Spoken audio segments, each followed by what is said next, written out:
ఆమేన్. మంచిదండి. మరి ఈ సమయంలో మరి ప్రార్థన చేసినటువంటి పాస్టర్ గారికి నా హృదయపూర్వకమైన వందనాలు. ఓకే, మంచిదండి. మరి ఈ సమయంలో కొద్ది నిమిషాలు వాక్య ధ్యానాలకు మనం వెళదాం. ప్రతి ఒక్కరు కూడా చూడండి, గ్రంథము 29వ అధ్యాయం 14వ వచనాన్ని మనం చదువుకుంటూ ప్రయత్నించేద్దాం. ప్రతి ఒక్కరు కూడా చూడండి, యోబు గ్రంథము 29వ అధ్యాయం 14వ వచనాన్ని చదువుకుందాం.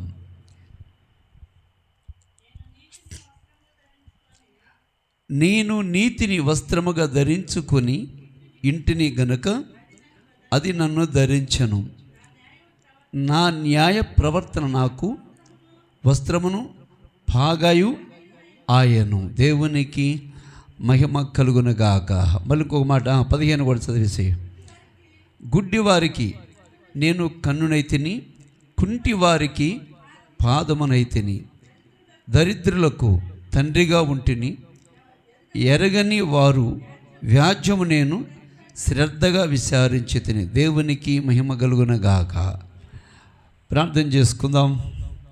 ప్రార్థన చేసుకుని దైవవాక్యలోకి వెళదాం. పరిశుద్ధుడును సర్వాధికారి కనుడా, గడిచినటువంటి శనివారం విజ్ఞాపన చుద్దపాటు కూడిక మొదలుకొని మరలా తిరిగి ప్రియుడ ఈ సమయంలో ఈ విజ్ఞాపన ఈ చుద్దపాటు కూడికలకు మమ్మల్ని సమకూర్చి మా ద్వారా మీరు మహిమ పొందుతూ ఉన్నారు. కొద్ది నిమిషాలు నీ సిలువ సాటును మరుగుపరిచి నీ నోటి వరకు నన్ను వాడుకొని నాకును మాకు కావలసిన నీ శ్రేష్టమైన మాటలు అందించి మా ద్వారా మహిమ పొందమని యేసు నామములో ప్రార్థిస్తున్నాము తండ్రి. ఆమెన్, ఆమెన్, హల్లెలూయా. ఓకే, మంచిది ప్రియులారా. మరి ఈ సమయంలో యోబు గ్రంథము 29వ అధ్యాయం 14వ వచనంలో ఇక్కడ భక్తుడైన యోబు గారు అంటూ ఉన్నాడు. ఏమన్నాడు? నేను నీతిని వస్త్రముగా ధరించుకొని ఇంటిని కనుక అది నన్ను ధరించెను. నా న్యాయ ప్రవర్తన నాకు వస్త్రముగాను పాగాయు ఆయను. మంచిదండి. ఈ మాటలను మనం కొద్ది నిమిషాలు ధ్యానం చేసుకుందాం. ఇక్కడ భక్తుడైనటువంటి యోబు గారు అంటున్న మాట ఏంటి తెలుసా? నేను నీతిని వస్త్రముగా ధరించుకొని ఇంటిని. ఎలా ధరించాడంట? ఎలా ధరించాడంట? నీతిని వస్త్రముగా ధరించాడు. నీతిని వస్త్రముగా ధరించాడు అంటే ఏంటి ఈ నీతి అని అంటే, ప్రభువారు అంటాడు, నేను నీతిమంతుడును, మీరును నీతిమంతులై ఉండండి అన్నాడు. ఆయన నీతిని మనం ఎలా ధరించాలంటే వస్త్రముగా ధరించాలి. ఈ పాగా అన్నాడు, ఇంకొక మాట కూడా పాగా అన్నాడు. ఈ పాగా అన్నది ఏంటంటే, మన తలకు పెండ్లి కుమారుడు హిందూ ఆచారంలో పాగా పెడుతూ ఉంటారు, తల పాగా పెడతారు. అంటే ఈ తలపాగా అని మళ్ళీ తదుపరి ఈ నీతిని ఎలా వస్త్రముగా ధరించాలి? అది నీతియుక్తమైనటువంటిది. ఈ నీతి అంటే మన జీవితంలో నీతి తత్వం కలిగి జీవించాలి. నీతిమంతుడు ఎలా ఉన్నాడు అంటే, యేసు ప్రభువు వారు నీతిమంతుడై ఉన్నాడు గనుక ఆయన తండ్రి యొక్క పరిశుద్ధాత్మ దేవునికి లోబడి నీతిమంతునిగానే జీవించాడు ఈ భూమి మీద. ఆయన నీతి కార్యములు చేశాడు. ఆయన నీతిమంతుడయ్యుండి కూడా ఆయన ఎవ్వరిని కూడా ఆయన పుణ్యతి మాట మాట్లాడినవాడు కాడు. కనుకనే ఇక్కడ అన్నాడు, భక్తుడైన యోబు గారు అన్నాడు, నేను నీతిని వస్త్రముగా ధరించుకున్నాను. ఎందుకంటే ఆ నీతిని మనం ఎప్పుడైతే వస్త్రముగా ధరించుకుంటామో, ఆ నీతి వస్త్రము ఎందుకు ధరించాలి అని అంటే, మనల్ని కాపాడుకోవడానికి, మన శరీరములో ఉన్న అవయవాలను మనం జాగ్రత్తగా కాపాడుకోవడానికి. ఆ నీతిని గనక మనం వస్త్రంగా ఎప్పుడైతే ధరించుకుని ఉంటామో, అప్పుడే మన యొక్క అవయవాలు కూడా ఈ లోకానుసారమైనటువంటి జీవితానికి అవి వెళ్ళకోకుండా ఉండడానికి నీతిని వస్త్రాన్ని ధరించాలి. అప్పుడే మన శరీరంలో మన అవయవాలన్నీ కూడా మనకు లోబడి ఉంటాయి. అప్పుడు లోబడడానికి అవకాశం ఉంటుంది. మనం నీతిని వస్త్రముగా ధరించకపోతే మన యొక్క ఆలోచనలు పాడైపోతాయి, మన చూపు పాడైపోతుంది, మన నోటి మాటలు, మన యొక్క జీవిత విధానమే పాడైపోతుంది. అందుకని భక్తుడు అంటున్నాడు, యోబు గారు ఏమంటే తెలుసు, మంచి ప్రార్థనాపరుడు, వివేచన జ్ఞానము కలిగిన వాడు, దైవక్యమైన జీవితం కలిగిన వాడు ఏబు గారు. అంత గొప్ప భక్తుడైనటువంటి ఏబు అంటున్నాడు, ఏమని తెలుసు, నేను నీతిని వస్త్రముగా ధరించుకుని ఉన్నాను ఇంటిని అన్నాడు. అంటే నీతిని వస్త్రముగా ధరించుకుని ఇంటిని గనుక అది నన్ను ధరించను. ఏది?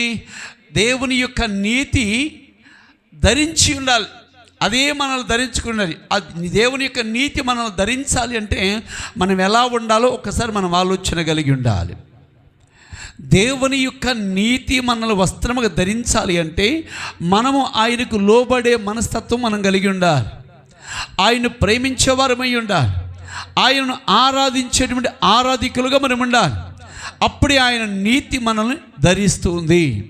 ధరించుకొని ఇక మనల్ని విడిచిపెట్టక మనల్ని వెంటాడి ప్రభుతో మనల్ని మంచి అనుబంధాన్ని కల్పిస్తుంది. దేవునికి మహిమ కలుగునుగాక. ఆమేన్. ప్రియులారా, మరి ఇంకొక మాట, న్యాయ ప్రవర్తన నాకు వస్త్రముగాను పాగాయు ఆయను. చూసారా, న్యాయ ప్రవర్తన నాకు వస్త్రముగా అన్నాడు. అంటే న్యాయ ప్రవర్తన ఉండాలి, న్యాయము మన జీవితంలో ఉండాలి, అన్యాయానికి మన జీవితంలో చోటు ఉండకూడదు.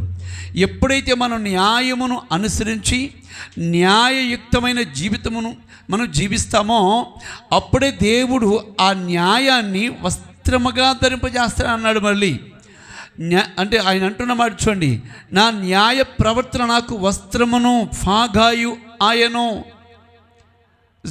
మన న్యాయం ప్రవర్తన కలిగి ఉండాలి. మన న్యాయ ప్రవర్తన మన జీవితానికి ఒక మంచి మేలు కొల్పిస్తుంది. మన జీవితంలో ఎక్కడ కూడా ఎలాంటి తలవంపులు అనేవి రాకుండా మన న్యాయ ప్రవర్తన మనల్ని కాపాడుతుంది. దేవునికి మహిమ కలుగునుగాక. ప్రియమైన ప్రభు బిడ్డలారా, మనం ఏమై ఉన్నాం అంటాడు చూడండి, కీర్తనలో 132:16 కూడా ఒక మాట అంటాడు. చూద్దాం ఒక్కసారి. 132:16లో ఒక చక్కని మాట ఉంటుంది. 110 చూడమ్మా. 132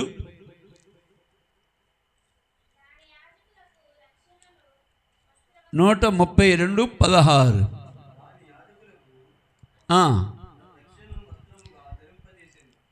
దాని యాజకులకు రక్షణ వస్త్రముగా ధరింపజేసెను, దానిలోని భక్తులు బిగ్గరగా ఆనందగానము చేసెదరు. ఆమె చెప్పండి హల్లెలూయా. అంటే చూడండి, అక్కడ అంటున్నాడు, దాని యాజకులకు రక్షణ వస్త్రముగా ధరింపజేసాను అన్నాడు అండి. అంటే యాజకులకంట రక్షణను ఎలా ధరింపజేశారంట? రక్షణగా ధరింపజేశారంట.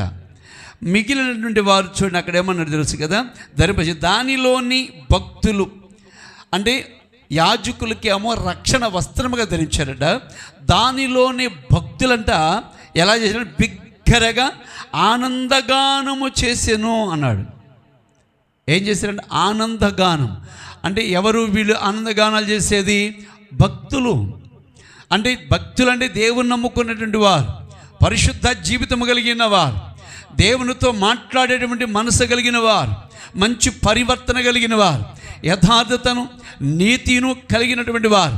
అంటే నీతి అనే వస్త్రము ధరించిన వారు, న్యాయ ప్రవర్తన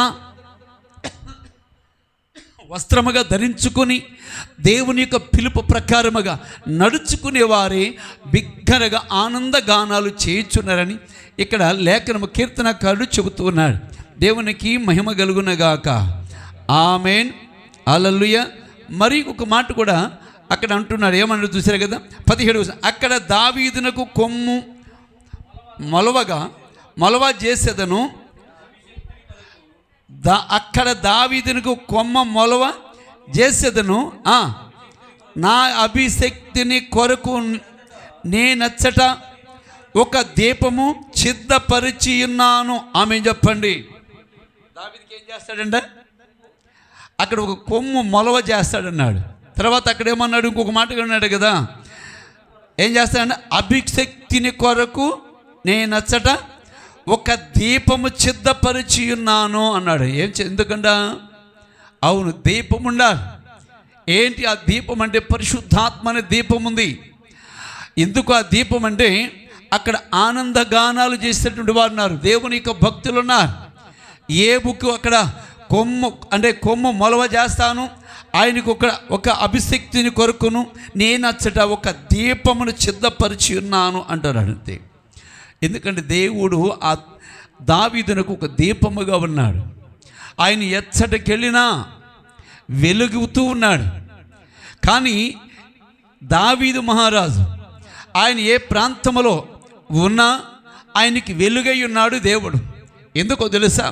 దావీదు యొక్క యథార్థ జీవితము, తన యొక్క యథార్థ ప్రవర్తన దేవునికి నచ్చినది గనక దేవుని యొక్క ఆత్మ తనతో కూడా ఆయన వెంటాడుతూ ఉన్నది.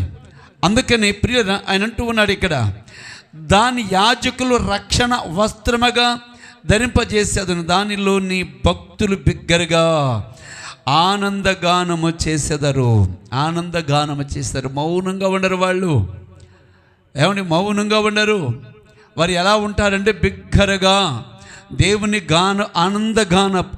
గానాలతో ఆయన స్తుతించారు, ఆయన ఘనపరిచారు, ఆయన ఎంతగానో ఆరాధించారు. అందుకనే భక్తుడు అంటున్నాడు ఆనందగానములు చేయుదురు అని. దేవునికి మహిమ కలుగునగాక. 52వ యెషయా గ్రంథం 52 చూడండి. 52 యెషయా గ్రంథము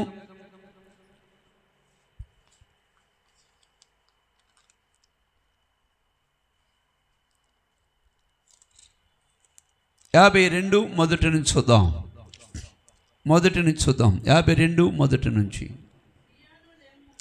సియోను లెమ్ము, నీ బలము ధరించుకొనుము, పరిశుద్ధ పట్టణమైన యెరూషలేము, నీ సుందర వస్త్రములను ధరించుకొనుము. ఇక మీదట సున్నతి పొందని వాడొక్కడైనను అపవిత్రుడైనను ఒక్కడైనను నీ లోపలికి రాడు. ఆమె చెప్పండి. ఆమె హల్లెలూయా. ఎవరెవరు రారంట? ఎవరెవరంటే సున్నతి లేనివాడైనను అపవిత్రుడైనను నీ లోపలికి రాడు. ఎందుకు రాడు? ఇక్కడ కొన్ని మాటలు ఇచ్చాడు. సియోను లెమ్ము, నీ బలము ధరించుకొనుము అన్నాడు. ఏం ధరించుకోవాలంట? అంటే ఎక్కడి నుంచి లెగవాలి ఇప్పుడు? సియోను లెమ్ము, నీ బలము ధరించుకొనుము అన్నాడు. ఏం ధరించుకోవాలంట? బలం ధరించుకోవాలి. ఏ బలము తెలుసు? దైవికమైన బలం పొందుకోవాలి. మన బలము దేవునిలో పనికిరాదు, మన జ్ఞానము పనికిరాదు, మన మాట విధానం పనికిరాదు. మనలో ఉన్నది ఏ టాలెంట్ కూడా దైవికమైన జీవితంలో అది పనికిరాదు. ఎందుకనంటే దైవ దృష్టిలో మనం ఒక నీటి మీద బుడగతో సమానమైనాం. ఆ నీటి మీద బుడగ ఎలాంటిదో అయినదో అలాగే మన జీవితం ఒక క్షణములో ఆవిరైపోతుంది. ఒక క్షణములో నీటి మీద బుడగ పగిలిపోతుంది. అలాంటిదే మన జీవితము కూడా. ఇవాళ నిన్న చూసిన వారిని ఇవాళ మనకు కనిపించని వారైపోతున్నారు. కారణం ఏంటి? అవును, కడవరి దినాలు. ఈ కడవరి దినాలు మనమే ఊరకే ఉన్నా మరణం మాత్రం అది ఉండదు. మనము ఊరకనే మాట్లాడుకున్న మౌనంగా ఉన్న అపవాది మాత్రం మౌనంగా ఉండదు. ఎందుకో తెలుసా? అది ఏదో ఒక రీతిగా అది ఎటో గొట్టు నుండి మన మీద అటాక్ చేస్తూనే ఉంటుంది. ఎందుకు అటాక్ చేస్తుందో తెలుసా? దానికి మనం లోపడని ఎడల అది ఏదో ఒక రీతిగా మనల్ని దక్కించుకోవాలని తను అనేకమైన విధాలుగా ప్లాన్లు చేస్తూ ఉంటుంది. కానీ ప్రియులారా, మనం గమనించాల్సింది ఏంటో తెలుసా? మనం ఎప్పుడైతే దేవుని యొక్క సన్నిధిలో మన భక్తి జీవితంలో గనక మన ప్రాణ ఆత్మ దేహాన్ని దేవునికి గనక సమర్పించుకుంటే ఇక ఈ జీవితము గురించి మనం ఆలోచించాల్సిన అవసరమో లేదు. ఎందుకు లేదో తెలుసా? ఇక నీ జీవించేది మనము కాదు. ఇక మనలో ఉండి జీవించేది ఎవరు? దేవుడే.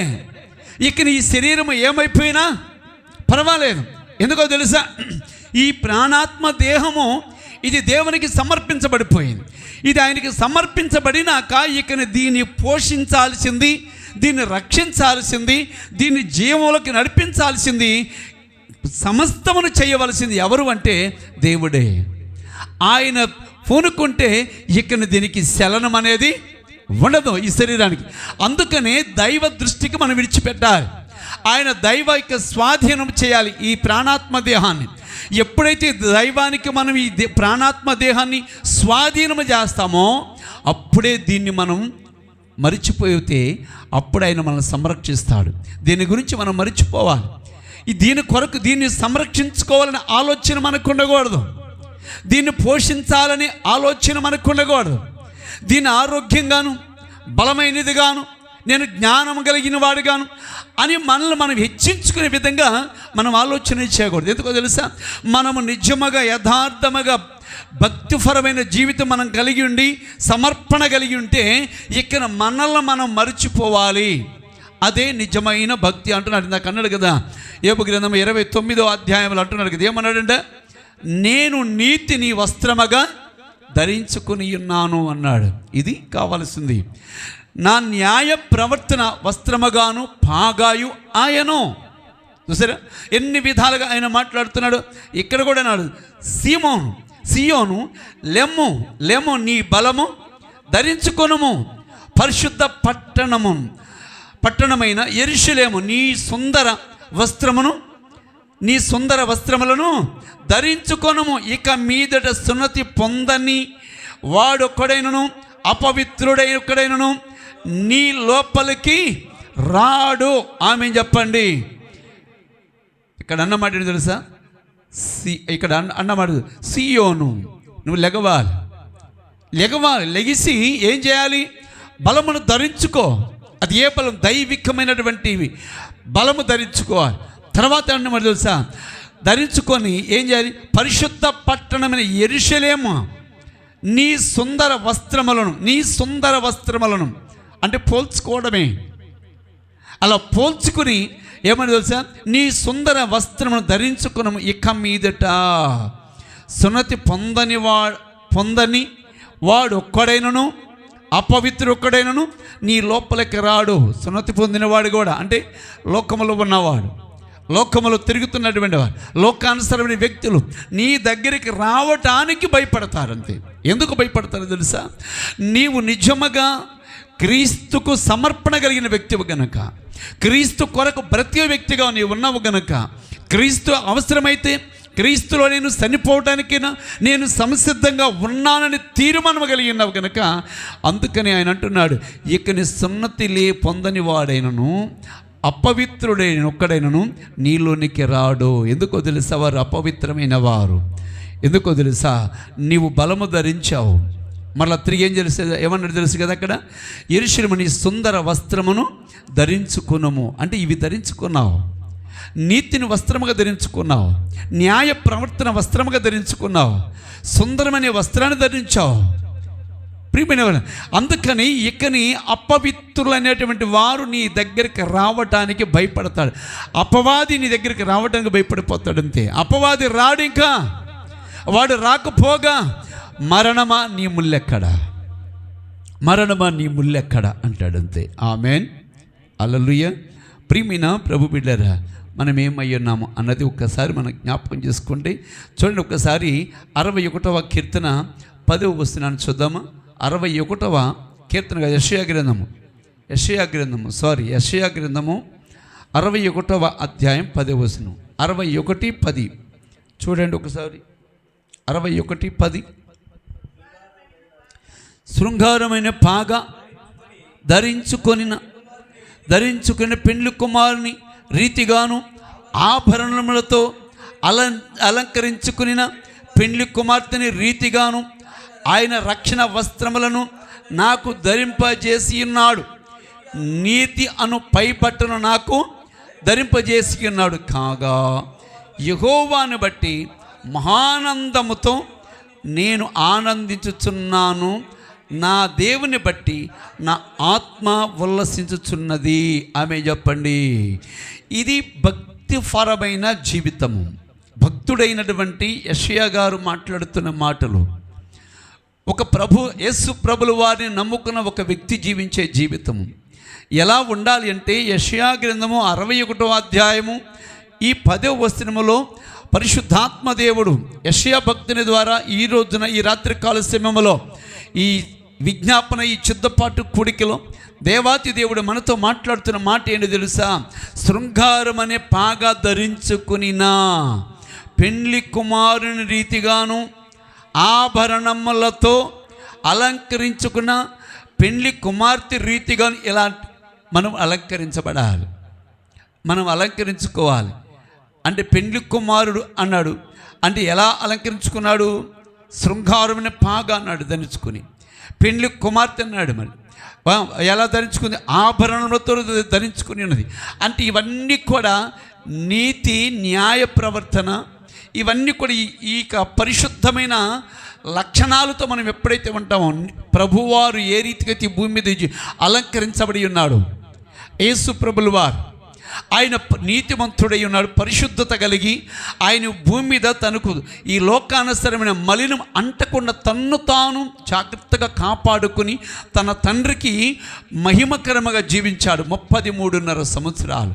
మరి మనము 33.5 సంవత్సరాలు ఆయన పరిశుద్ధమైన జీవితం జీవించి ఆయన తండ్రికి మహిమ తెచ్చాడు. ఆయన తండ్రి పంపించిన పనిని ముగించుకుని ఆయన మరలా తిరిగి తన తండ్రి చెంతకు చేరాడు. అదే పని మనము కూడా చేయగలిగినట్లయితే, అదే రీతిగా మనము కూడా జీవించగలిగినట్లయితే, అందుకన్నాడు ధరించుకుని పెండ్లి కుమార్తె అలంకరించుకున్నట్లును అన్నాడు. ఎలా అలంకరించుకోవాలంటే మనం ఆయన అన్నాడు చూడండి, పెండ్లి కుమారుని రీతిగాను ఆభరణములతో అలంకరించుకున్న పెండ్లి కుమార్తె రీతిగాను ఆయన రక్షణ వస్త్రములను నాకు ధరింపజేసి ఉన్నాడు, నీతి అనే పైబట్టను నాకు ధరింపజేసి ఉన్నాడు. కాగా యెహోవాను బట్టి మహానందముతో నేను ఆనందించుచున్నాను, నా దేవుని బట్టి నా ఆత్మ ఉల్లసించుచున్నది. మనం దేవునిలో మనం ఇలాంటి జీవితం కలిగి ఉండాలని భక్తుడైన యెషయా గారు చెబుతున్నాడు. యెషయా భక్తుడు ఎందుకు చెబుతున్నాడు ఇలా? మనం ఎలా జీవిస్తున్నాము, మన మీద ఆయన ఫోకస్ పెట్టాడు. మనం ఎప్పుడైనా మనం పనికి వెళ్ళినప్పుడు రైతు మనల్ని పనిలో పెట్టేసి ఆయన నేను ఒక అరగంట ఆగి వస్తాను, లేకపోతే ఒక గంట ఆగి వస్తాను, మీరు త్వరగా పని చేయండి అని చెప్పి వెళ్ళిపోతాడు. మనం ఏం చేస్తామో తెలుసా? మనం ఏం చేస్తాం? అరే రైతు లేడని చెప్పి ఏం చేస్తాం? మనం కొంచెం నిదానంగా పని చేయటం ప్రారంభిస్తాం. నిదానంగా పని చేయటం ప్రారంభించినప్పుడు ఈలోపు ఆ రైతు వచ్చాడు అనుకోండి, ఏమవుతుంది? ఏంట్రా పని చేయలేదా ఏంటి? పని కొంచెం నిదానంగా జరిగింది, నేను ఉన్నప్పుడు ఎలా పని చేశారు, ఇప్పుడు అదే పని ఉంది కదా, ఇంకా పని జరగలేదంటే అని కోప్పడతాడు. కానీ నమ్మకమైన వారైతే రైతు లేనప్పుడు రైతు ఉన్నప్పుడు చేసే పని కంటే రైతు లేనప్పుడు పని చేసేదే గొప్ప మనకు విలువ తెస్తుంది. ఆమేన్, హల్లెలూయా. రైతు ఉన్నప్పుడు చేయటం కాదు పని, రైతు లేనప్పుడు నమ్మకంగా ఒళ్ళొంచి పని చేస్తే దానిని బట్టి మనకు ప్రతిఫలం ఇస్తాడు దేవుడు. ఆమేన్. అందుకని ఇక్కడ భక్తుడు కూడా అంటున్నాడు, మనము భక్తి జీవితంలో మనం ఎలా జీవించాలని ఇక్కడ భక్తుడైన యెషయా చెబుతున్నాడు. ప్రవక్తని యెషయా గారి ద్వారా దేవుడు పరిశుద్ధాత్మ దేవుడు మాట్లాడుతున్నాడు. ఈ రోజున క్రీస్తు ప్రభులు వారి యొక్క రక్తంలో కడగబడిన ప్రతి ఒక్కరితో కూడా ఆయన మాట్లాడుతున్న మాట ఏంటో తెలుసా? ఆయన ఏమన్నాడు చూడండి, అక్కడ శృంగారమనే పాగ ధరించుకొని అన్నాడు. అంటే శృంగారమనే పాగ అంటే మన తల మన శిరస్సు మీద ఉండాలి. శృంగారమనే పాగ మన ఆలోచనలు అవి న్యాయమైన ఆలోచనలు చేయడానికై, న్యాయమైన చూపును చూడడానికై, ఏమండి మనం న్యాయమైన మాటలు వినడానికై, మనం న్యాయమైనటువంటి సత్యమైన మాటలు మాట్లాడడానికై, మన మైండ్ పాడైపోకుండా, మన చూపు పాడైపోకుండా, మన చెవులు పాడైపోకుండా, మన నోరు పాడైపోకుండా ఉండాలి అంటే మనం శృంగారం అనే దేవుడిచ్చే పాగాను దర్శించాలి, అనగా క్రీస్తును మనం ధరించాలి. ఆమేన్. ఆయన క్రీస్తే మనకు శృంగారం అనే పాగాగా ఆయన మనం ధరించుకుని ఉంటాడు. అప్పుడే మనం శృంగారంగా మనం ఎక్కడికి వెళ్ళినా మన ముఖము తేజస్సుగా కనిపించాలి. ప్రియులారా, మన ముఖములో ఒక కాంతి అనేది ఎదుటివానికి కనిపించాలి. ఏ కాంతి కనిపించాలో తెలుసా? మనం ఏదో స్నో పూసుకోవడమో లేకపోతే ఏదో మన ముఖానికి రాసుకునేటువంటి పేస్ట్ అని ఈ పౌడర్ కానీ ఇవన్నీ ఇవి కాదు కనిపించేది. వాటి ద్వారా వచ్చే మెరుగు కాదు కనిపించేది లోకానికి. ఏ మెరుగు కనిపించాలో తెలుసా? పరిశుద్ధ ఆత్మ దేవుడు మనల్ని స్పందిస్తే మన ముఖం ప్రకాశమానముగా అది మెరుస్తూ ఉంటుంది. నీవెన్ని దినాలు ఉపవాసముని ప్రార్థన చేసినా నీ ముఖములో పీకిపోయే విధంగా ఉండదు. ఎందుకో తెలుసా? అది ప్రకాశమానముగా అది వెలుగుతూ ఉంటుంది. అది చాలా తేజస్సుగా ఉంటుంది. ఎందుకంటే నువ్వు శృంగారమని పాగాను దర్శించిన దేవుడు ఇచ్చిన ఈ శృంగారమని పాగాను ధరించుకున్నావు కనుక నీవు నీతిమంతుడిగా నీతిమంతురాలుగా ప్రభువులో పర్ఫెక్ట్గా నువ్వు ఆయనకు సమర్పించుకుని జీవిస్తున్నావు కనుక అందుకని నీతిమంతుడివై నీతిమంతురాలవై ప్రభువుకు మేమని తేగలుగుతాము. దేవునికి మహిమ కలుగునగాక. ఆమేన్. హల్లెలూయా. ప్రియమైన ప్రభు బిడ్డలారా, మనం ఎందుకు ప్రభువుని మనకు మహింపరచలేని పరిస్థితుల్లో కలిగి ఉంటున్నాం అనేది ఒక్కసారి మనం జ్ఞాపకం చేసుకుంటే ఇంకొకసారి చూద్దాం. ఒక్కసారి చూడండి, జకర్యా గ్రంథము 3:4. జకర్యా గ్రంథం చూడండి ఒక్కసారి.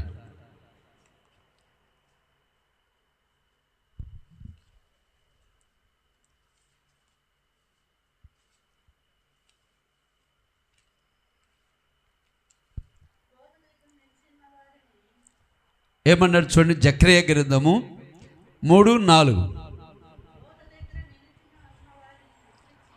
దూత దగ్గర నిలిచియున్న వారిని పిలిచి ఇతని మైల బట్టలు తీసివేయుడని ఆజ్ఞాపించి నేను నీ దోషమును పరిహారించి వస్త్రములతో నిన్ను అలంకరించుతున్నాను అని చలవిచ్చాను. దేవునికి మహిమ కలుగునుగాక. ఆమేన్ చెప్పండి గట్టిగా. అంటే ఇక్కడ ఎవరిని గురించి మాట్లాడుతున్నది అంటే ఈ దూత యెహోషువ గురించి మాట్లాడుతూ ఉంది. యెహోషువ అక్కడ 3వ వచనం అంటాడు చూడండి. యెహోషువ మలిన వస్త్రములు ధరించిన వాడై దూత సముఖములో నిలవబడి ఉండగా అంటున్నాడు. అక్కడ దూత అంటే యెహోషువ మలిన బట్టలు ఉన్నాయంట తన ఒంటి మీద. ఆ మలిన బట్టలు ఉంటే దేవుడు కాపాడలేడు. ప్రియులారా, దేవుడు ఆయన మీద ఆ మలిన బట్టలు ఉన్న వారిని కాపాడడానికి దేవునికి అవకాశం ఉండదు.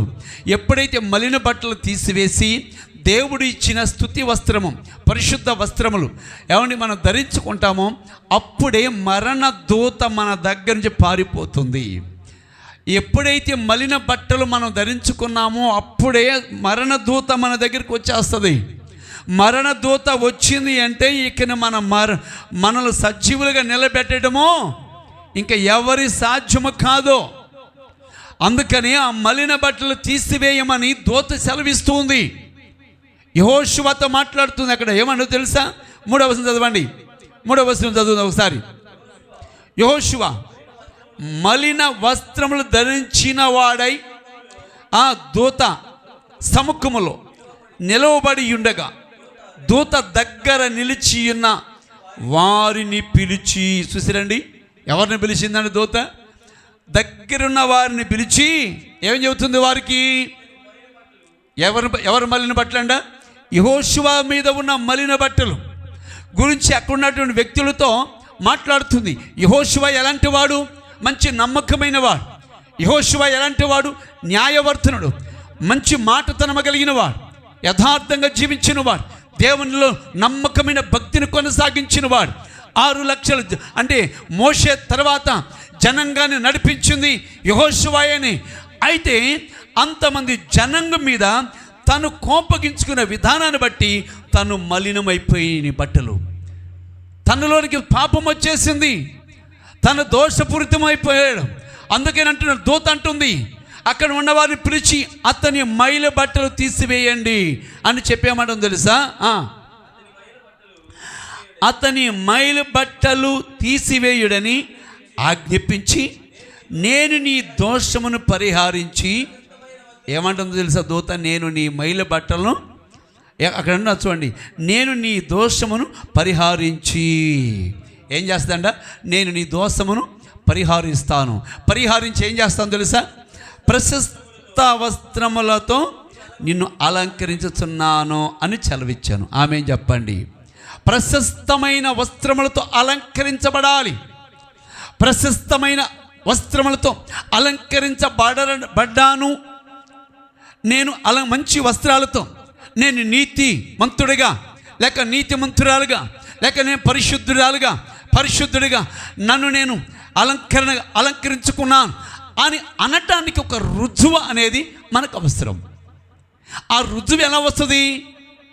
నువ్వు మంచి అంటే యథార్థ ప్రవర్తనతో అలంకరించబడ్డావు అని అనటానికి ఇక్కడ చూడండి, యెహోషువ మలిన బట్టలతో ఉన్నాడన్న విషయము దూతకు తెలిసి వచ్చి ఏమంటుందో తెలుసా? యెహోషువ మలిన బట్టలు తీసివేయండి అని చెప్పింది అక్కడ ఉన్నటువంటి వ్యక్తులకి.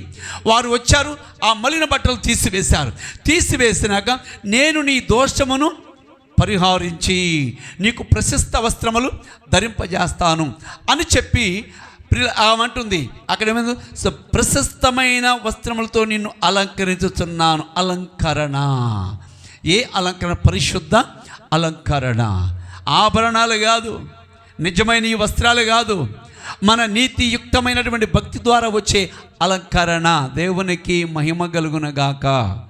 ఆమేన్ చెప్పండి. ఇది ప్రతి ఒక్క విశ్వాసికి ఉండాల్సిన నిదర్శనమైన భక్తి జీవితము. ఎవరికైతే ఈ భక్తి జీవితం ఉంటుందో దేవుని యొక్క దూత మాట్లాడాలి. దేవుని యొక్క దూత అనగా లేకపోతే దేవుని యొక్క స్వరము వినబడాలి. మనకి ఎలా వినబడాలి? మనము గనుక మనకి పాప జీవితాన్ని, మన మలిన వస్త్రాలను తీసివేసామా లేదా, మనము ప్రశస్తమైన వస్త్రాలు ధరించుకున్నామా లేదా అన్నది దేవుని యొక్క సన్నిధిలో మనం పరిశీలన చేసుకోవాలి. ఎప్పటికప్పుడే పరిశీలన చేయాలి. ప్రభువా, నా పాప దోషాలతో నింపబడిపోయిన మలిన వస్త్రం ఉంది. ఈ మలిన వస్త్రము ద్వారా, ఈ మలిన వస్త్రము ధరించుతున్న దాన్ని బట్టి నేను చాలా బలహీనురాలని అయిపోతున్నాను. నేను చాలా బలహీనుడైపోతున్నాను ప్రభా. నేను ఆత్మీయంగా ఎదగలేకపోతున్నాను, ఆత్మీయంగా నేను ఫలించలేకపోతున్నాను. ఎక్కువ సమయము ప్రభా నీ సన్నిధిలో గడపలేకపోతున్నాను. మోకాళ్ళ అనుభవంలో నేను నిలబడలేకపోతున్నాను. ఉపవాసాలతో నిన్ను స్తుతించలేకపోతున్నాను. నా కుటుంబాన్ని నేను కట్టుకోలేకపోతున్నాను. నా తలంపులను జయించలేకపోతున్నాను. నా చెడ్డ ప్రవర్తనను జయించలేకపోతున్నాను. ప్రభువా, ఈ మలిన వస్త్రముల నుండి తీసివేసి నాకు ప్రశస్తమైన వస్త్రములు ధరింపజేసి నైనా నన్ను నీ బిడ్డగా నన్ను అలంకరించండి ప్రభువా అని చెప్పి ఎప్పుడైతే ప్రభు పాదాల దగ్గర కనిపెట్టుకుని కన్నీరు కార్చి రోధిస్తావో తప్పక దేవుడు నీకు ఆయన స్వరాన్ని వినిపిస్తాడంతే. నువ్వెలా అలంకరించబడుతున్నావు అన్నది నీకు క్లారిటీ ఇస్తాడంతే. ఆ మలిన వస్త్రము తీసివేయబడియా లేదా, దేవుడు ప్రశస్తమైన వస్త్రాలు ధరింపజేశాడా లేదా అన్నది మనకు ఒక క్లారిటీ ఇస్తాడండి. దర్శనాల ద్వారాను, కళ ద్వారాను, లేక స్వప్నము ద్వారాను, ఈ విధంగా ఏదో ఒక రీతిగా దేవుడు మనకి మాట్లాడి ఒక క్లారిటీ ఇస్తాడు ఆయన బిడ్డలకు. దేవునికి మహిమ కలుగునగాక. ఆమేన్. హల్లెలూయా, హల్లెలూయా. మళ్ళీ ఇంకొక మాట అంటాడు చూడండి, 5వ వచనం కూడా ఒక మాట అన్నాడు కదా, చూద్దామా? అతని తల మీద తెల్లని పాగా పెట్టుచుండుడని నేను మనవి చేయగా వారు అతని తల మీద తెల్లని పాగా పెట్టి వస్త్రములతో అతనిని అలంకరించిరి. యెహోవా దూత దగ్గర నిలిచియుండెను. ఆమె చెప్పండి ఇప్పుడు. హల్లెలూయా. చూసారండి, ఇది మన దర్శనమై ఉండాలి. ఇది మన దర్శనమై ఉండాలి. ఇది మన గనుక మనకు ఇలా యెహోషువకు ఎలా దేవుడు ప్రత్యక్షతై ఏమండి ఆయన యొక్క మలిన బట్టలు తీసివేసి ఆయనను ప్రశస్త వస్త్రాలతో అలంకరించాడు. అది అలంకరణ మనం కలిగి ఉండాలన్నది దేవాతి దేవుని యొక్క ప్రాముఖ్యమైన ఆలోచన. ఆమేన్. హల్లెలూయా. ఈ 5వ వచనంలో చూడండి, అసలు ఎంత చక్కని మాట అంటున్నాడు. అతని తల మీద తెల్లని పాగా ఏం చెప్పాడంట? పెట్టించుడని చెప్పాడు. అవును కదా? ఎవరికి చెప్పాడంట? ఎవరికి చెప్పాడు? అక్కడ దగ్గర నిలిచి ఉన్న వారికి మలిన బట్టలు తీసివేయమని ఎవరికైతే చెప్పిందో కదా దూత. అదే వ్యక్తులతో తెల్లని పాగ పెట్టించుడని, తల మీద తెల్లని పాగ పెట్టించాలండి. అదే పరిశుద్ధతకు గుర్తయినటువంటి పాగ, దేవుడిచ్చే మనకి జీవ కిరీటం అనే పాగ. ప్రియులారా, అందుకని అంటున్నాడు ఇక్కడ ప్రభులు వారు, పెట్టించుడు నేను మనవి చేయగా వారు అతని తల మీద తెల్లని పాగా పెట్టి ఏం చేశారంటే, మళ్ళీ తెల్లని పాగా పెట్టి వస్త్రములతో అతనిని అలంకరించిరి. ఆమె చెప్పండి, సరే, అలంకరించేసి ఆమె దూతంట ఆయన దగ్గరే నుంచుందంట. దేవునికి మహిమ కలుగునగాక. ఇది నిజమైన భక్తి జీవితం కలిగిన వ్యక్తులకు వచ్చే దర్శనము. నిజమైనటువంటి క్రీస్తు బిడ్డలకు ఉండాల్సిన జీవితం ఇది. మనము ఎప్పుడైతే నిజమైనటువంటి యెహోషువ భక్తి వలె మనము కూడా చేయగలిగితే, మలిన వస్త్రములు యెహోషువ మీదను తీసివేసి ప్రశస్త వస్త్రాలు ధరించి తలకు పాగా పెట్టి ఏమంటే ప్రశస్తమైన వస్త్రాలు ధరింపజేసి ఏం చేసిందంట, ఆ దూత యెహోషువ దగ్గర నిలబడి అలంకరించిందంట అండి. చక్కగా అలంకరించేసి ఆయన దగ్గర నిలబడి ఉన్నది. దేవునికి మహిమ కలుగునగాక. ఈ జీవితం మనం కలిగి ఉండాలన్నది దేవుని యొక్క ముఖ్యమైన ఉద్దేశమైనది. చూడండి, మత్తయి సువార్త 22:11. మత్తయి సువార్త 22:11 చూసుకుని మనం ముగించేసుకుందాం. చూడండి, 22 మత్తయి సువార్త 22వ అధ్యాయం 11.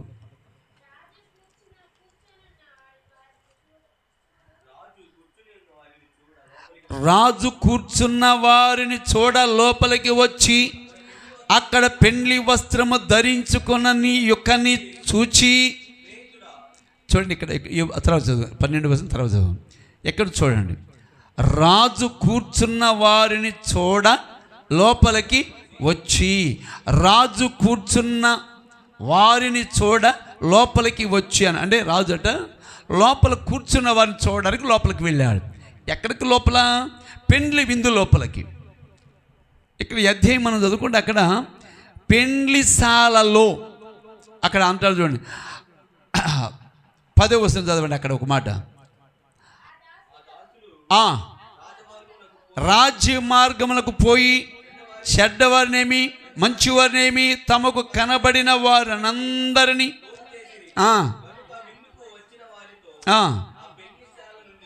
దేవునికి మహిమ కలుగునగాక. పెండ్లిశాల నిండిపోయింది, మంచివారిని చెడ్డవారిని అందరూ, వారు ఎవరైనా కానీ కానీ లోపలికి వచ్చిన వారు ఎలా ఉండాలో తెలుసా? ఏ వస్త్రము ధరించి ఉండాలో తెలుసా? పెండ్లి వస్త్రము ధరించి ఉండాలి. పెండ్లి వస్త్రము వారికి ఎక్కడి నుంచి వస్తుంది? మనం ఆలోచన చేయాలి. పెండ్లి వస్త్రము వారికి ఎక్కడి నుంచి వస్తుంది అంటే, ఇప్పుడు ఇది పెండ్లిశాల అన్నాడు కృపావరం. ఏంటిదంటే పెండ్లిశాల అంటే ఇది ఒకటి అనుకుందాం, ఈ మందిరం ఇది ఒక పెండ్లిశాల అనుకుందాం, అవును కదా? బయట ఉన్నవారు పెండ్లిశాలలో లేనివారు, అవును కదా? పెండ్లిశాలకు వచ్చిన వారికి ఏమి ఇవ్వాలి? ఆ ద్వార బంధములు ఉంటారు, ద్వారపాలకుడు ఉంటాడు. ఆ ద్వారపాలకుడు అక్కడ ఏం చేస్తాడో తెలుసా? లోపలికి వచ్చే వారిని ఏమిస్తాడంట? పెండ్లి వస్త్రం ఇస్తాడు, అవును కదా? పెండ్లి వస్త్రం ఇస్తే ఆ పెండ్లి వస్త్రం అక్కడే ధరించాలి. అక్కడే ధరించుకుని ఏం చేయాలి? ఆ వస్త్రం ధరించుకుని వెళ్ళి అతడికి ఏర్పరచబడినటువంటి శైర్స్లో కూర్చోవాలి. అది అక్కడ లోపల ఉన్నటువంటి నిబంధన. ఆ పెండ్లిశాలలో ఉన్నటువంటి నిబంధన అది. అప్పుడు అంతా శాల నింపబడిపోయింది, ప్రజలతో నిండిపోయి ఉంది. అప్పుడు ఆ రాజు అంట, ఆ పెండ్లిశాల యజమాని రాజు లోపలికి వచ్చి అంటే ఎలా ఉన్నారు అని చూడడానికి వచ్చి కూర్చున్న వారిని చూడడానికి లోపలికి వచ్చి ఏమంటే, అక్కడ పెండ్లి వస్త్రము ధరించుకుని యొక్కని చూచి అన్నాడు. ఎవరిని చూశాడంట అంటే ఎవరిని చూశాడంటే అక్కడ ఆయన పెండ్లి వస్త్రము ధరించుకోవాలా, పెండ్లి వస్త్రము ధరించుకోనని వ్యక్తిని చూశాడు అక్కడ. అంటే అందరూ వస్త్రాలు ధరించుకున్నారు, పెండ్లి వస్త్రాలు ధరించుకున్నారు. ఇందాక నేను చెప్పాను, వస్త్రము అనగా నీతి వస్త్రము, అవును కదా? ప్రశస్త వస్త్రము అన్నాడు. ఇలాంటి వస్త్రము పాగా ఉండాలి. ఈ పాగా అలంకరించబడి ఉండాలి. ఈ యెహోషువ కూడా అలంకరించబడ్డాడు. దూత పక్కన నిలబడింది. అలాంటి అలంకరణ అంటే యేసు ప్రభువారు ఎలా అలంకరించబడి ఉన్నాడు ఈ భూమి మీద, అలాగే మనము కూడా అలంకరించబడి ఉంటేనే ఆ పెండ్లి శాలలోకి మనం ఎంట్రన్స్ అవుతాం. పెండ్లి వస్త్రం లేకుండా ఎంట్రన్స్ అయ్యామనుకోండి, అక్కడ ఒక పనిష్మెంట్ ఉంది. ఏంటో తెలుసా? అక్కడ ఒక మాట అంటాడు చూడండి, 12వ వచనంలో కూడా ఏమంటాడు తెలుసా? స్నేహితుడా, 12వ వచనం, స్నేహితుడా పెండ్లి వస్త్రం లేక ఇక్కడికి ఎలాగూ వచ్చితవని అడగగా వాడు మౌని అయి యుండెను. ఆమె చెప్పండి. ఏమన్నాడు తెలుసా? అంటే ఆ శాలలోకి ఎలా పెండ్లి వస్త్రం ఉంటేనే రావాలి, పెండ్లి వస్త్రం లేకపోతే చెప్పాలి, పెండ్లి వస్త్రం లేకపోతే రావడానికి వీలు లేదు, నో ఎంట్రన్స్. అక్కడే అంటే ఆ సింహద్వారం దగ్గరే ఆగిపోవాలి, అటు నుంచి అటు వెళ్ళిపోవాలి, లోపలికి రావడానికి అవకాశము లేదు. ఎందుకు లేదో తెలుసా? పెండ్లి వస్త్రం ఉండాలంటే ఆ పెండ్లి వస్త్రం ఎవరికి, ఆ పెండ్లి వస్త్రం ధరించుకోవాలంటే అర్హత ఉండాలి. ఆ అర్హత ఏంటి తెలుసా? ప్రభులు వారిచ్చిన క్వాలిఫికేషన్ ఉండాలి. ఆ క్వాలిఫికేషన్ ఉంటేనే ఏంటి అంటే పరిశుద్ధత, నీతి, ప్రభు యందు విశ్వాసం ఉండాలి, ప్రభువులో పర్ఫెక్ట్గా జీవించాలి, ప్రాణ ఆత్మ దేహాన్ని ఆయన కొరకు సమర్పించబడి ఉండాలి. అప్పుడే ఆ పెండ్లి వస్త్రము ధరింపజేస్తారు. ఆ పెండ్లి వస్త్రము ధరించుకున్నావంటే ఇక నువ్వు అలంకరించబడి ఉన్నావు, పరిశుద్ధతలో అలంకరణ వచ్చేస్తుంది. నువ్వు పెండ్లి కుమార్తెగా అలంకరించబడుతున్నావు. ఆ పెండ్లి కుమార్తెగా అలంకరించబడ్డావంటే నీవు ప్రధానానికి సిద్ధపడుతున్నావని ఒక లెక్క. అందుకే అన్నాడు అక్కడ, పెండ్లి వస్త్రము లేని ఒకరిని చూసి అంటాడు, ఏమని తెలుసు? స్నేహితుడా పెండ్లి వస్త్రం లేక ఇక్కడికి ఎలాగూ వచ్చితవని అడగగా వాడు మౌని అయి ఉండెను.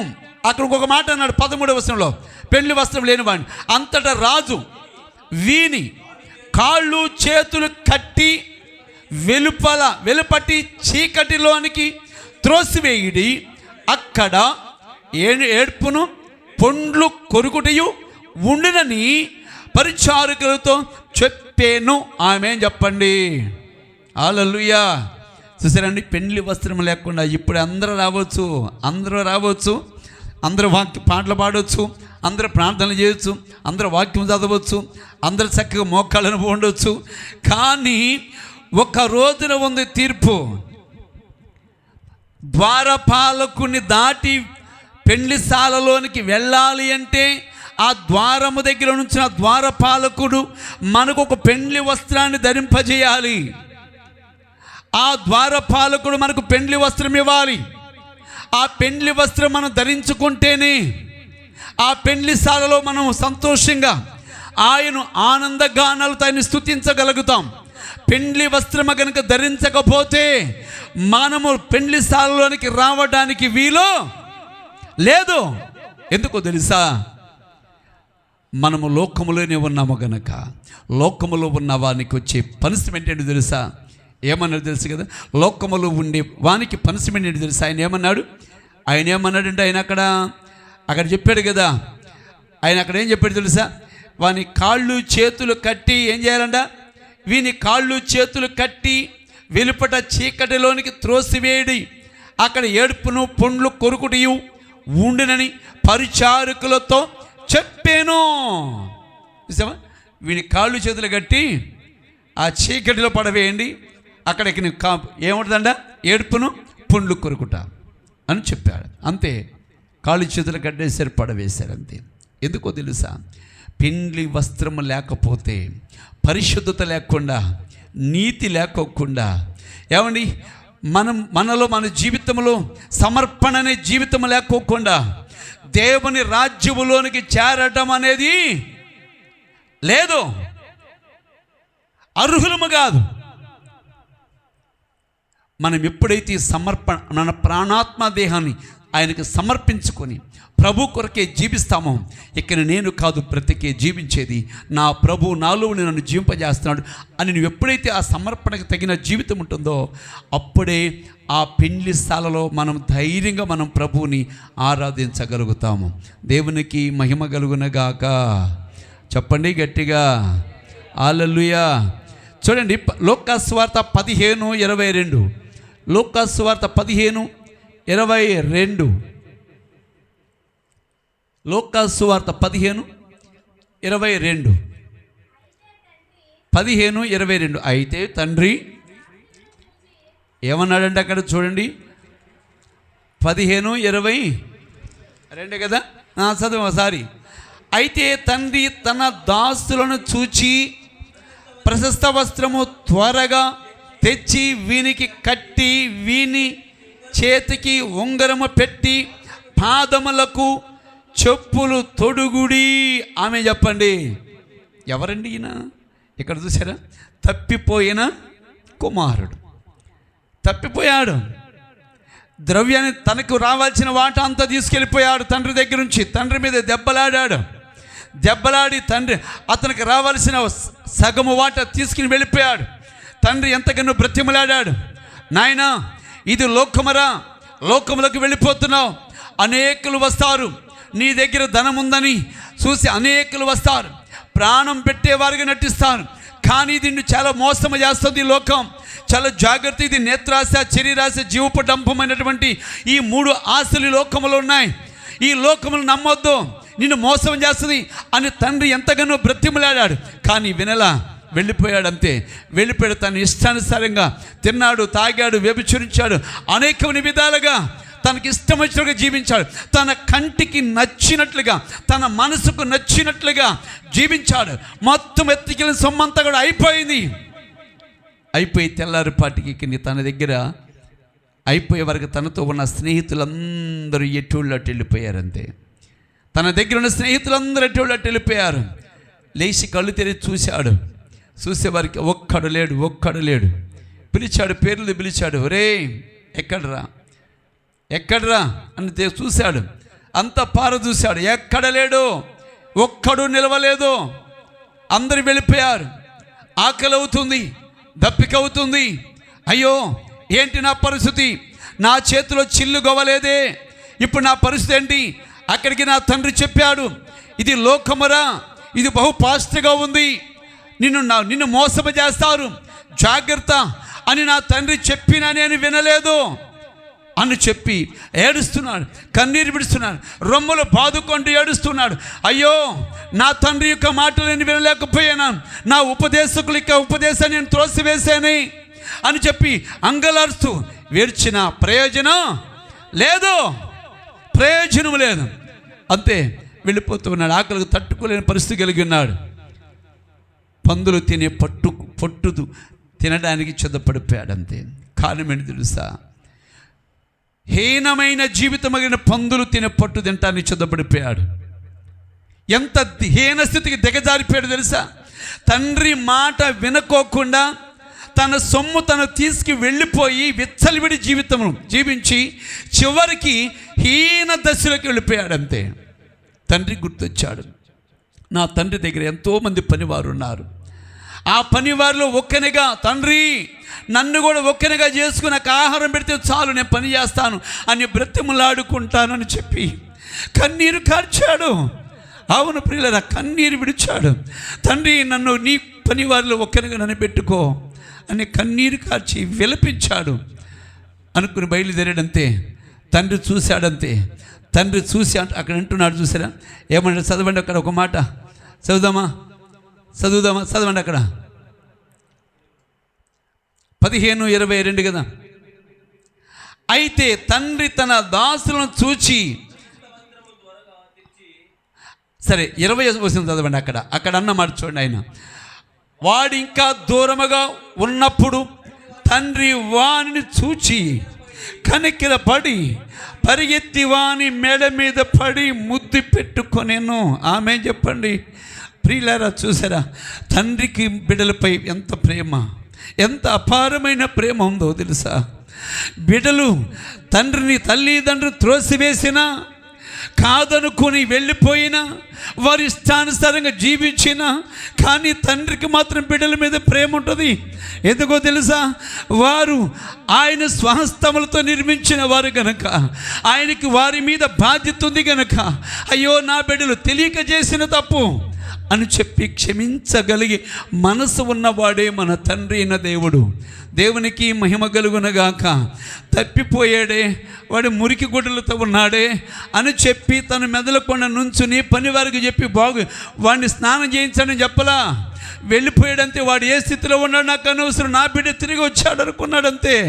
వెళ్ళాడు, మెడ మీద మెడ కౌగిలించుకుని ముద్దు పెట్టుకుని ఆయన అంటున్నాడు, వీణ కుమారుడు తప్పిపోయి దొరికి ఉన్నాడు గనక వీనికి తీసుకువెళ్ళి కత్తిరి వేయించి వీనికి స్నానం చేయించి ప్రశస్త వస్త్రాలు తొడిగి ఇదిగో చెప్పులు తొడగండి, తన వ్రేలుకు ఉంగరము పెట్టండి అని చెప్పాడు. దేవునికి మహిమ కలుగునగాక.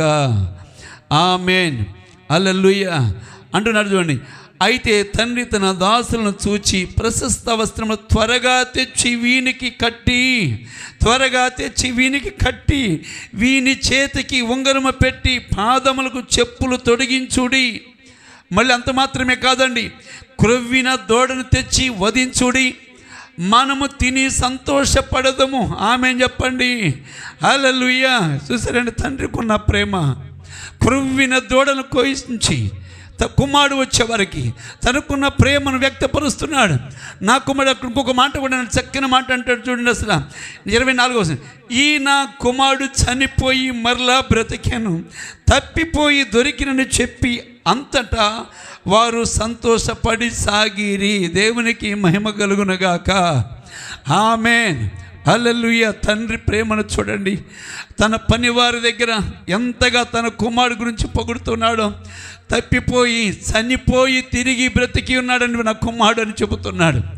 అవును, తను వచ్చి ఉన్నాడని చెప్పి క్రొవ్విన దూడను వధించి విందు చేసి తన పనివారితో కూడా నా కుమారుడు చనిపోయి బ్రతికి ఉన్నాడు అని చెప్పి తను ఎంతగానో ఈ నా కుమారుడు చనిపోయి మరలా బ్రతికాడు, మరలా బ్రతికి ఇదిగో నా దగ్గరికి వచ్చాడు అని చెప్పి తండ్రి సంతోషానికి హద్దుల్లో ప్రియులరా సంతోషాన్ని తన పని వారితో పంచుకుంటున్నాడు తన సంతోషాన్ని.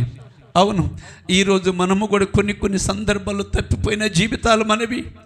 మన జీవితాలు తప్పిపోయిన జీవితాలు మన భక్తి జీవితాలు ఎన్నిసార్లు తప్పిపోయినామో ఆ తప్పిపోయిన జీవితాలతో ప్రభు దగ్గరికి వచ్చే, ప్రభువా ఇదిగో నేను ఈ పలానా జీవితంలో తప్పిపోయాను, పలానా విధంగా నేను పడిపోయాను ప్రభా, మాటల ద్వారా లేక తలంపుల ద్వారా లేక ప్రభా నా నడవడికి ద్వారా నేను పడిపోయాను ప్రభా, నన్ను బ్రతికించండి, నన్ను మళ్ళా తిరిగి పరిశుద్ధినిగా చేయండి ప్రభా అని చెప్పి ఎప్పుడైతే కన్నీరు విడిచి ప్రభుకి మనల్ని మనం అప్పగించుకుంటామో అప్పుడే ఆయన మనం క్షమించేవాడై ఉన్నాడు. కనుక ప్రియమైన ప్రభువులారా, ఈ రాత్రి కాల సమయంలో ఈ మాటలు విన్నటువంటి సహోదరి సహోదరుడా, మనం ఏ స్థితిలో మనమున్నాం? మనము ఆయన ఇచ్చినటువంటి ఆ నీతి అనే వస్త్రమును ధరించుకొని యెహోషువ మీద ఉన్న మలిన వస్త్రాన్ని ఎలా తీసివేసి ప్రశస్తమైన వస్త్రాన్ని ధరింపజేసి తలపాగ పెట్టి అలంకరించాడో అలాంటి అలంకరణ, పరిశుద్ధమైన అలంకరణ ఆయన బిడ్డలకు అవసరమైనది. అప్పుడే ఆ పరిశుద్ధ అలంకరణ ద్వారానే మనము ఆ పెండ్లి విందుశాలలోకి వెళితే ఆయన మనతో కూడా ఆయన సంతోషంగా ఆయన తండ్రి దగ్గర మనం ఒప్పుకోగలుగుతాడు. అట్టి మాటలతో ప్రభు మనల్ని ఆశీర్వదించి బలపరచునగాక. ఆమేన్.